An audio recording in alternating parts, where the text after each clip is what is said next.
We've got Fred Warner content. I know that people have been waiting for some of this, and elite athletes, future Hall of Famers, they're just different. Early October is when Fred Warner dislocated and fractured his ankle. And as you can see, he's back to exercising. I mean, that was a bad injury.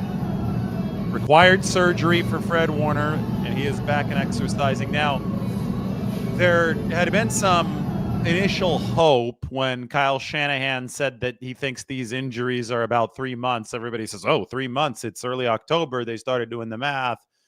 1 month is early November, 2 months is early December, 3 months is early January. There's been some hope that Fred Warner might somehow miraculously be back for the very end of things for the 49ers this year. And hey, maybe it will depend on how far they go. Maybe if they make the Super Bowl, there would be a minuscule outside chance, but it is unlikely he's going to be back this year. I just think that you're looking at the long term, and Fred Warner is a long-term fixture for the 49ers, and the fact that he's back to this before the calendar even turns to December means that he's going to be ready for the 49ers offseason in 2026. And that has been the realistic goal throughout. Again, I watched Jerry Rice in 1997 tear his ACL week 1 at Tampa Bay, just like Fred Warner got hurt at Tampa Bay, same stadium. And Jerry Rice came back late in that season in December of 1997 from a torn ACL. Like, this was absolute insanity. Scored a touchdown on Monday Night Football against the Denver Broncos, who would win the Super Bowl later that season. Mike Shanahan was the Broncos coach. The dark side to that story is that Jerry Rice re-injured his knee in that game. So, yes, these all-time greats are built differently and can often come back sooner from these severe injuries and perform. But even for them, there is added risk typically when that return is expedited in crazy fashion. So for Jerry Rice in 1997, I believe he cracked his patella coming back. That's the kneecap coming back from the torn ACL. But it is still worth noting that he was able to come back in that season. That is the craziest return story of all time. Coming back the same season from a torn ACL and scoring a touchdown on Monday Night Football. That 97 Broncos team was really, really good, and I wish that we would have gotten to see a rematch of that Monday Night Football game in the Super Bowl. Unfortunately, because Jerry Rice wasn't available, the 49ers lost to the Green Bay Packers in the NFC Championship. I think it was 23-10 that year. Green Bay went on to play Denver. Green Bay actually lost to Denver in the Super Bowl. So 96 season, the Packers won it all. They were by far the best team in football. 97 season, the Broncos won it all. If you talk to Steve Mariucci, you talk to Steve Young, you talk to people around the 49ers, they think that was the team that was the best post-94. The best team maybe in the entire stretch of no Super Bowls that's lasted over 3 decades. But they lost Jerry Rice, so they weren't quite able to get over the hump. They hosted the Packers in the NFC Championship game. They weren't able to get it done. The next year, they actually beat Green Bay, but they beat Green Bay in the wild card. I don't think the 49ers were nearly as good defensively in 1998. They still thought that maybe they could power their way with offense, kind of like this year, to a Super Bowl in 1998, but then Garrison Hurst snapped his ankle, snapped his leg on the very first play of the game against the Atlanta Falcons in the divisional round. That was after T.O. made the catch too. So the 49ers were never able to line things up perfectly after the 94 season. 95, they didn't have a run game. They lost to the Packers 27-17. 96, Steve Young got hurt. His rib popped out of place. It was misdiagnosed. That they didn't know that it just popped out of place, and he wasn't able to play more than a few snaps against the Packers at Lambeau, but Green Bay was so good that year. 96 was the Packers year. 97 was the Jerry Rice injury, the ACL, and then the re-injury. The Packers beat him again. And 1998 was the Garrison Hurst injury after the 49ers finally beat the Packers, and that was the last time San Francisco would sniff the playoffs with the dynastic crew. They rebuilt the team fairly quickly, and they got back to the playoffs against the New York Giants and came back from the 24-point deficit in the 2002 season. So that Terrell Owens and some of those guys were still around. Steve Mariucci was still around, but they didn't get back to the NFC Championship game until Jim Harbaugh was the coach in the 2011 season. We all know what happened then. Anyway, let's talk about 49ers Browns. We could talk a little bit more about Fred Warner's return, actually, because the 49ers just signed Eric Kendricks to the practice squad. And it doesn't really matter if they signed to the practice squad or the 53. He still has 3 call-ups. They can use him whenever they need him. I predict that Eric Kendricks, and we'll hear from Kyle Shanahan on this today, but I would think that Eric Kendricks is not going to be in uniform for the 49ers until after the bye week. They play Cleveland on Sunday. Looking forward to seeing some snow.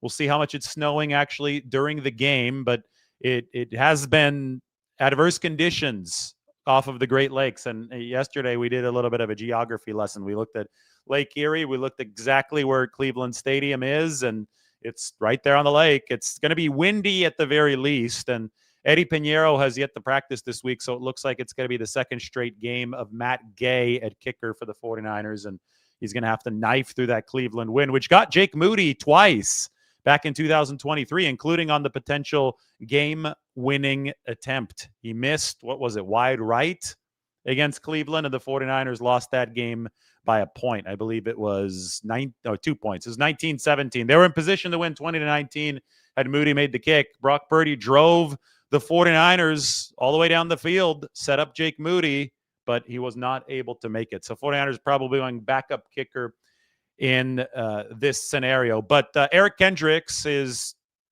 fresh for the 49ers team, 33 years old, played well last year for Dallas. Without Fred Warner, the 49ers, we've talked about it before the trade deadline. We said, maybe the 49ers try to get a veteran presence in at linebacker. They went with Tatum Bethune, but Tatum now has a high ankle sprain. He's not going to be available for a little bit. And the need for a stabilizing veteran on this 49ers defense has not subsided. And they obviously did not find a trade price that they liked right ahead of the deadline. They found a pass rusher, Keon White, a week ahead of the deadline. That's actually been a really, really good move for the 49ers. He's done, I think he's met all expectations of the people who knew the tape of Keon White and how well he had played in New England back when they used him the way that he needs to be used. He's more of a hand in the dirt pass rusher. He's been really good off the edge. He's been good rushing from the inside. He had a pass breakup coming off the edge last week when the 49ers beat the Carolina Panthers that I thought was a big play in that game. But they obviously made the moves that made financial and draft capital sense given where the team is right now.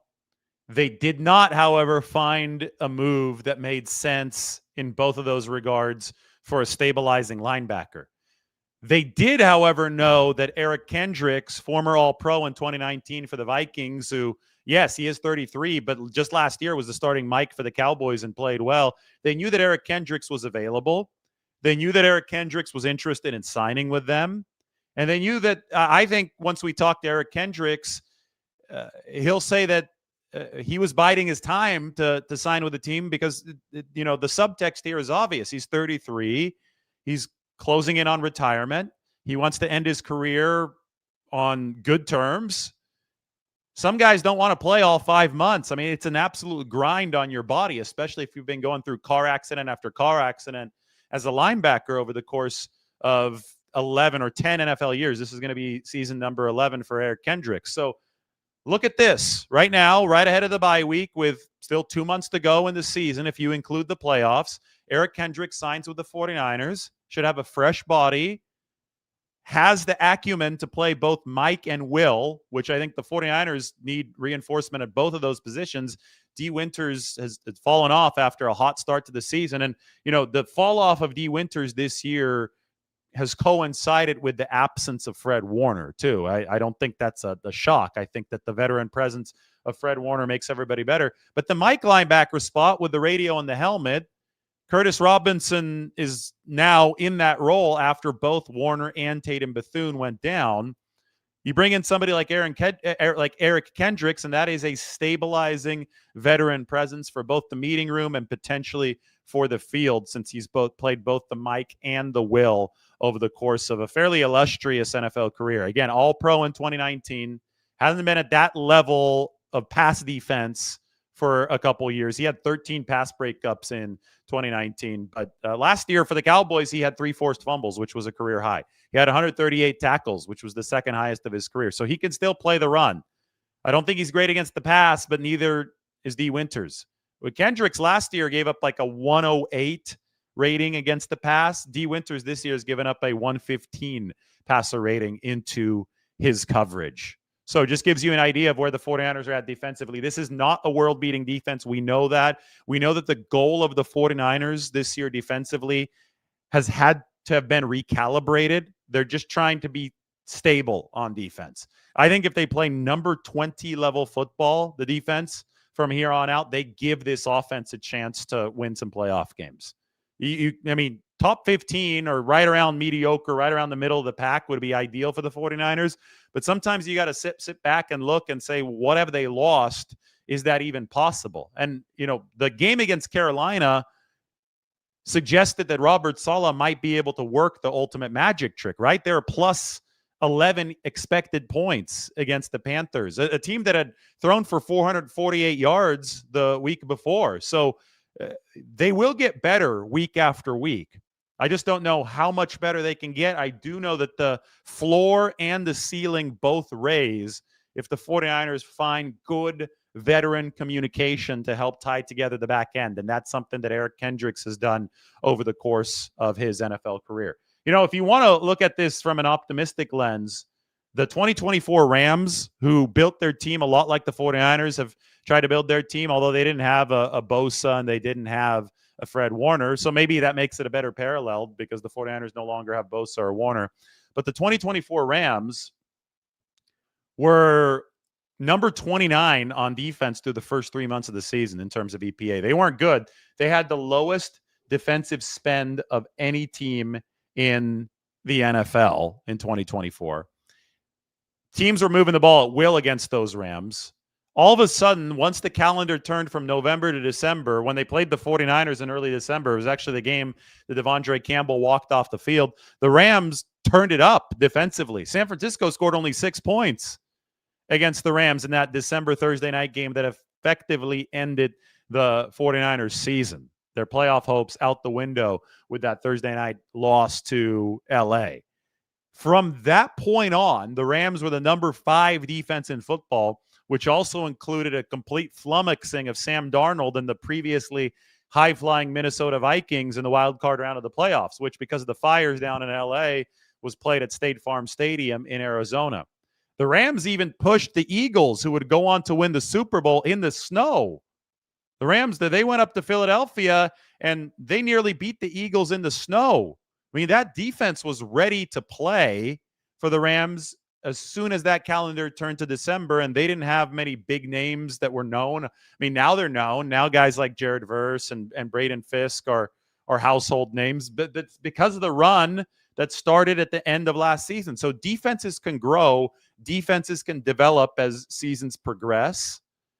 It happened to the Rams last year. It looks like it might be happening for the 49ers this year based on the tie-in of Russian coverage that we saw that was so impressive against Carolina.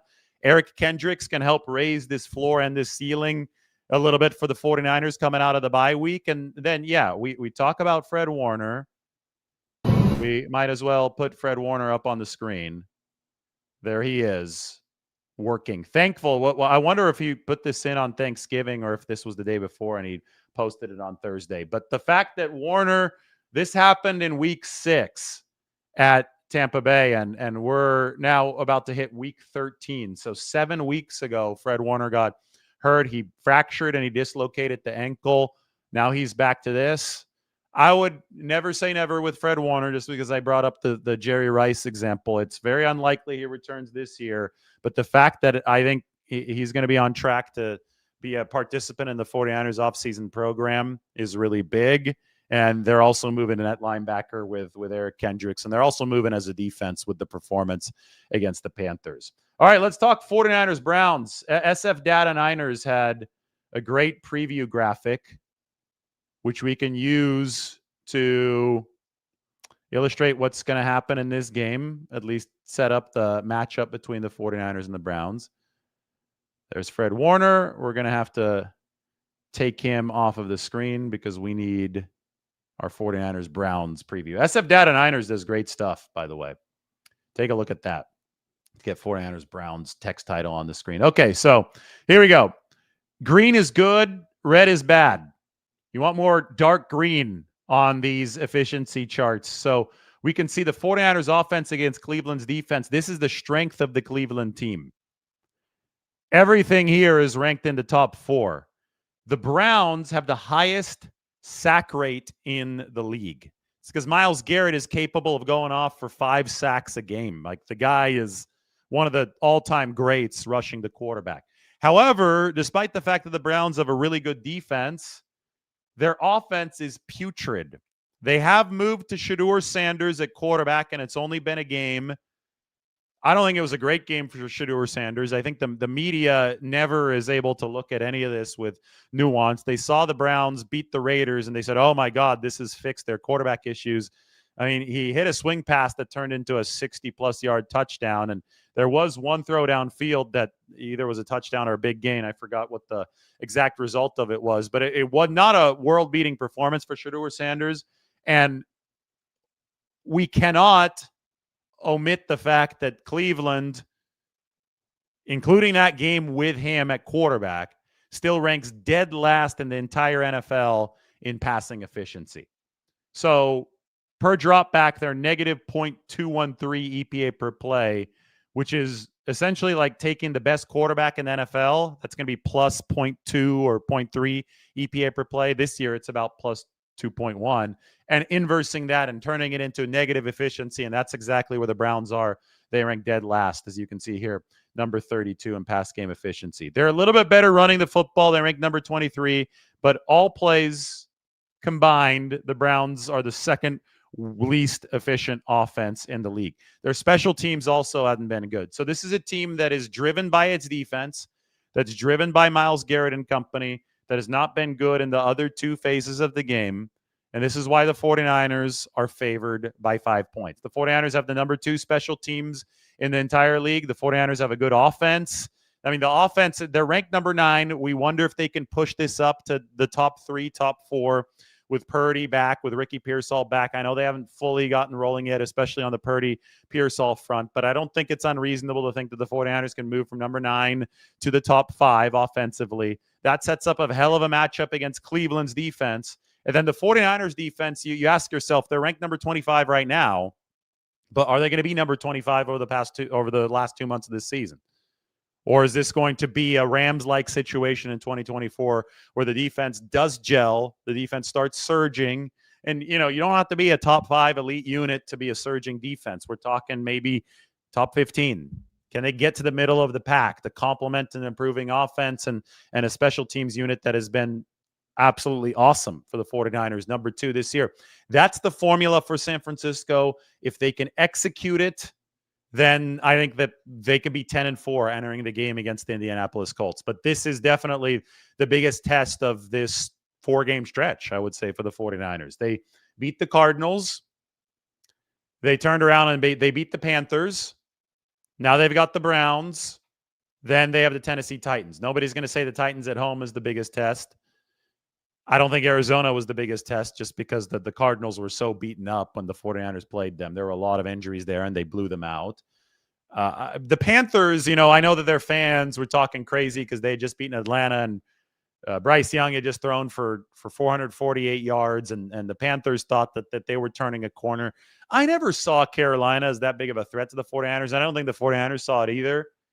Part of the seeming offensive carelessness with the 3 interceptions from Purdy at the straddle of the first and the second quarter, I got the sense from talking to a few guys in the locker room that there was a little bit of disrespect for what Carolina brought to the table. Because when the 49ers decided that they just wanted to play methodical football, the Panthers didn't stop them, right? Drive one, the Panthers gave up a 15-play touchdown march. Then when the 49ers were like, okay, well, fine, we got to roll up our sleeves and just go to work, just keep on chopping wood. Let's cut out with any of this downfield flashy stuff.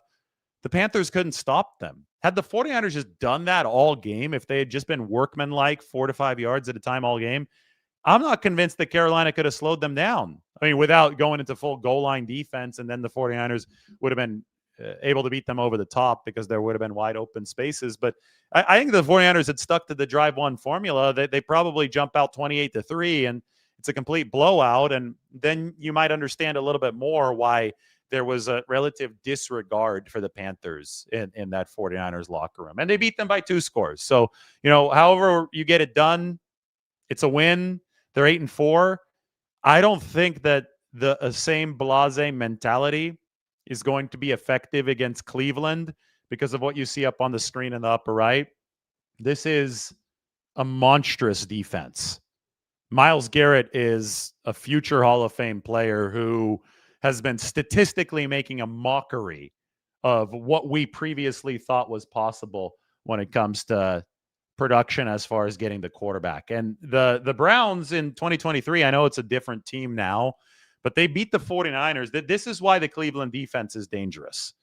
No matter who is playing quarterback, even if Shedeur Sanders is absolutely atrocious at QB, we know that the 2023 49ers were better than the 2025 49ers for obvious reasons. They were healthy. That offense was firing at all cylinders. And, the 2023 49ers were the number 1 offense in the league and the number 10 defense in the league. Now, the special teams wasn't good. So, maybe I should give this 2025 49ers special teams and this team some credit. But I think most would agree that the 2023 49ers were a juggernaut on offense and defense if you combined those 2 phases of the game. They lost to P.J. Walker and the Cleveland Browns. P.J. Walker was the QB. I think it was Matt Barrows the other day. We were walking out to practice, and he said, hey, do you remember who was the quarterback for the Browns back in week 6 of 2023? And I don't think that he knew. I think that he was trying to make the point that the Browns had a no-name at quarterback. And I just thought for a second, I said, P.J. Walker was the quarterback. How the hell did the 49ers in 2023 lose to P.J. Walker? And the answer is that the Browns were able to expose very specific 49ers weaknesses. One was that they ran the ball against the 49ers, and they wore them down toward the end of the game. They also, in that game, were able to accentuate the power of their own defensive front. The 49ers had a perfect storm of injuries in that game. I think Trent Williams went out hurt. I believe the Deebo Samuel went out hurt, and I think that it would have been a pretty big Deebo Samuel game plan. By the end, I believe that Christian McCaffrey wasn't in that game either for San Francisco. Purdy still led the 49ers down the field to set up the game-winning field goal, but Jake Moody missed his second kick, and that was that. But the Browns, at very, very specific junctures of that game, got wins thanks to their pass rush. That's obviously led by Myles Garrett. They saw some good safety play in that game. I think they're good on the back end again this year with a solid defense, and they're able to hit the 49ers with a run game that exposed what was not a great run defense under Steve Wilkes in 2023. It just goes to show you that a team that does at least one thing really well, and for the Browns, it's rushing the passer and playing defense, has a chance on any given Sunday in the NFL because you could find some of the complementary pieces, make them acceptable, and hit a team where it hurts. And the 49ers, even as the juggernaut that would win the NFC title and go to the Super Bowl in 2023, was unable to beat P.J. Walker, which means that a game like this is dangerous. People talk about the inclement weather. I understand the concerns. I don't have any tolerance, though, for incorrect information. So somebody was saying, yeah, Brock Purdy is helpless in rain games. Brock Purdy has won 2 playoff rain games. Essentially, every quarterback to ever play, let's just say that every quarterback to ever play is less effective when there is precipitation. Why? Because the football is wet, and no matter how big your hands are, and Purdy's got bigger hands than Joe Burrow, by the way, but no matter how big your hands are, the football is going to be slipperier, and the data shows us that across any passer, any offense in NFL history, it's going to be harder to throw the football. It's going to be harder to score points when it's raining. But the whole narrative that Brock Purdy is unacceptably bad in rain and snow, especially relative to his peers, I think was really born of the Cleveland game, because there was a play where the ball slipped out of his hands and the 49ers offense, which had been 5-0, was unable to put up the same output that they had over the course of the first month of the season. But Purdy still led the 49ers down the field for the winning field goal that Jake Moody missed. So they still would have won, despite the fact that they were going up against the number one defense in football. So it just seems that that whole narrative is a little misplaced, considering the fact that the season before, Purdy had won a rain playoff game and put up 40-plus points against the Seattle Seahawks in the wild card round. And later in that 2023 season, in driving rain, he led the 49ers downfield at crunch time for the game-winning touchdown drive against the Green Bay Packers. So, I mean, he's won 2 rain playoff games. They lost the game to the Browns, but it was more about the special teams losing the game at the very end for the 49ers, with Moody unable to kick a very makeable field goal in the Cleveland wind. And I mean, there's one more. There's the Buffalo game, and you're playing a machine in the snow in Josh Allen, somebody who's built to withstand the snow. Anyway, like, Purdy played weather games at Iowa State and did fine. Purdy's played weather games with the 49ers and done fine. Does it hurt offensive efficiency? Of course. I think any sort of weather that we might see on Sunday is going to be an advantage for the Browns. That's obvious. They're the underdogs in this game. They want the sloppiest game possible because they've got the stronger defense, and the 49ers have the stronger offense. But let's pump the brakes on these blanket narratives that just are not based in facts. In fact, if you look at the distribution of expected points over rain games, Brock Purdy's is right in the middle of where quarterbacks typically are from an efficiency perspective whenever there is precipitation. It's not any worse. It's not any better. 2 of his games, the ones that I was talking about, the 2 playoff wins, especially the win against the Seahawks, was actually above average performance in the rain. The one against the Packers, that was obviously a slog for a while, and then he turned it on at the very end when it mattered at the very end against the Packers in the divisional playoffs. So hopefully that narrative can be put to rest. I'm sure it won't be, because people just aren't very smart about this kind of stuff. Yesterday, we watched Lamar Jackson turn the ball over 3 times, just like Brock Purdy did. Jackson, by the way, has been way worse than Purdy since coming back from injury. Yet, for whatever reason, the vast majority is not keeping the same energy surrounding Lamar Jackson's play. There has been no call for Lamar Jackson to be benched. There's been, do you see how stupid that sounds? Like, oh, Lamar Jackson's not playing well, let's bench him. That sounds idiotic. The same kind of takes that we heard about Brock Purdy, for whatever reason, passed some people's stupidity test when obviously they shouldn't have. So hopefully, people understand that all NFL quarterbacks are going to go through bad spells. All NFL quarterbacks are going to have bad games. There will be giveaways in the league. Yesterday, Lamar, I don't think there was rain in that game against Cincinnati. He was having the ball slip out of his hands. So if you're going to start judging quarterbacks not only by one game, but by a stretch of games that isn't as optimal as their best career standard, then you're getting into video game mentality really quick, and you are completely out of touch with the actual reality of the NFL. Hopefully that Lamar Jackson game against the Cincinnati Bengals yesterday provided some context. Speaking of yesterday, the 49ers, we can take a look at the playoff picture here as San Francisco enters this game against the Cleveland Browns. Got an exciting NFC game a little bit later today. The Chicago Bears against the Philadelphia Eagles. For now, though, we can take a look at the playoff picture. The 49ers are going to climb regardless today, by the way, because the Eagles and the Bears are playing each other. That is number 2 against number 3. One of those teams, unless there is a tie, but one of those teams is going to move to 8-4.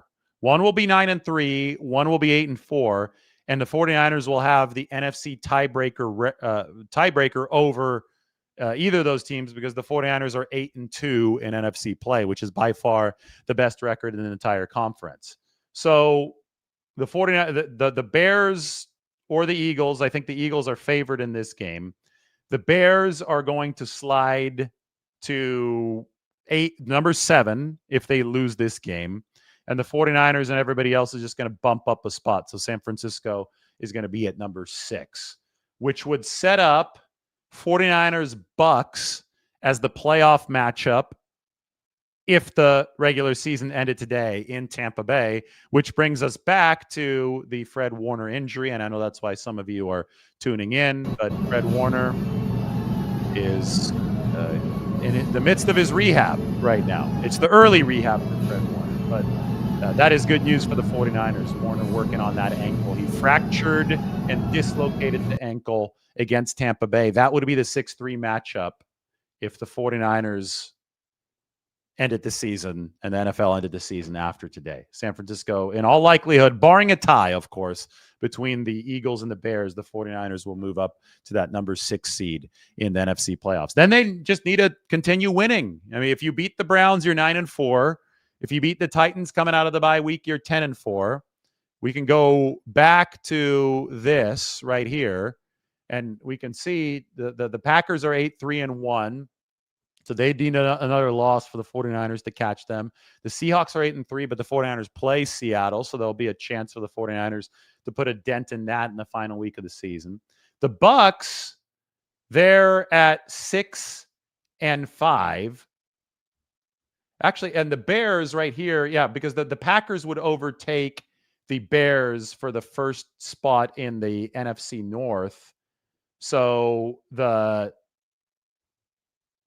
Packers would move way higher up, actually. The Packers would move up into the top 3 if the Bears lost today. I wonder if that changes the 49ers Bucks projection. Mike, you might know better than me if you're watching this. Anyway, it all makes my head hurt. I'm going to look at this after today. All I know is that the 49ers are in position today if the Bears lose to hop up a spot in the NFC pecking order because the Bears would drop to 8-4 and they would no longer be one of the leaders in the division. The Packers would be the leaders in the NFC North, and the 49ers would have a better record than the Bears by virtue of the NFC tiebreaker. So we'll see how it all shakes out. There's a chance the 49ers, if they make the postseason, and they currently have if they win, they have a 93% chance of making it. Their current probability is 85%. If they lose, it's down to 74%. But if the 49ers make that postseason, there's the possibility of a game against Tampa Bay, which currently would be on the road. But Tampa Bay, well, the NFC South is suspiciously weak. The Bucks are in first place despite a 6-5 record. You obviously could also see a game against the Philadelphia Eagles early on. That'd be interesting. We get to see them play against the Bears today. There's a non-zero possibility of something against the Rams, which would be a home playoff game for the 49ers. And of course, 49ers Seahawks can't be ruled out either. These are the teams in the picture. What happened yesterday for San Francisco is that they got insulated by the Detroit Lions loss. As you can see here, Detroit is 7-5 now.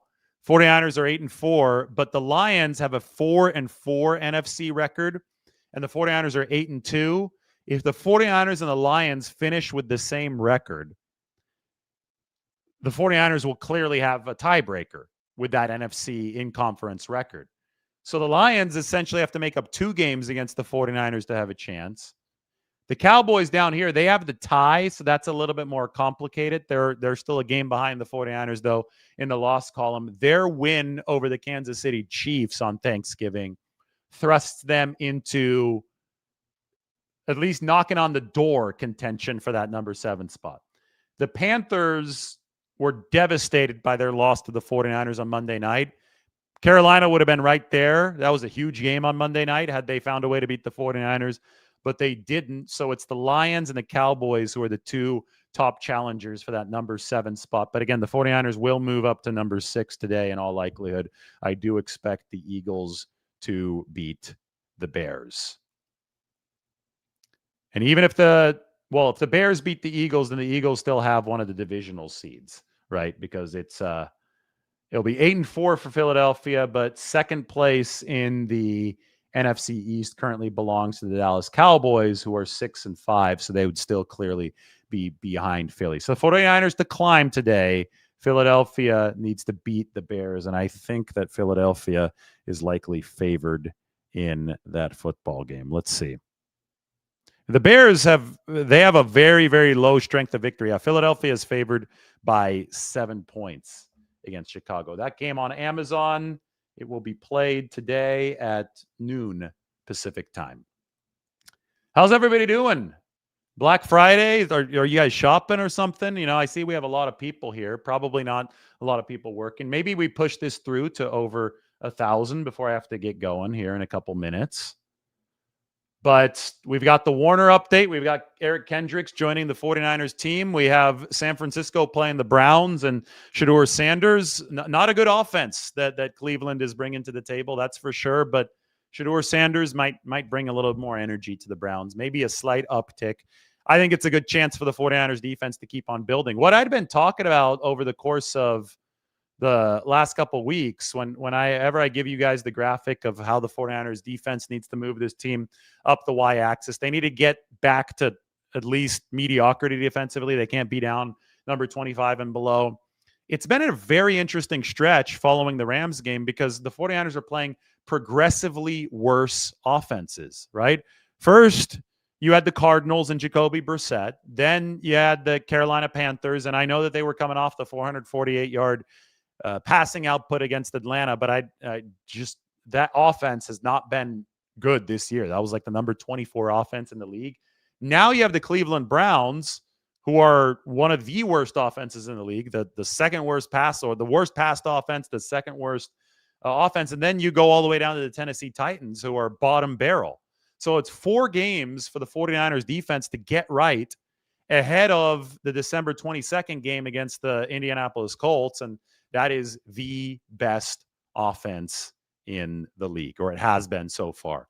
So I know everybody was looking at that Indianapolis game and saying, okay, it's going to be inside. Maybe the 49ers offense can get to a point where they're ready to win a 38-35 shootout. And that probably will be the most likely potential path to victory for the 49ers against the Indianapolis Colts. But if the 49ers defense finds its footing over these 4 games, the way that I think that other young defenses have, like the Rams over this point of the season, maybe that Indianapolis game is a game the 49ers can win in the 20s.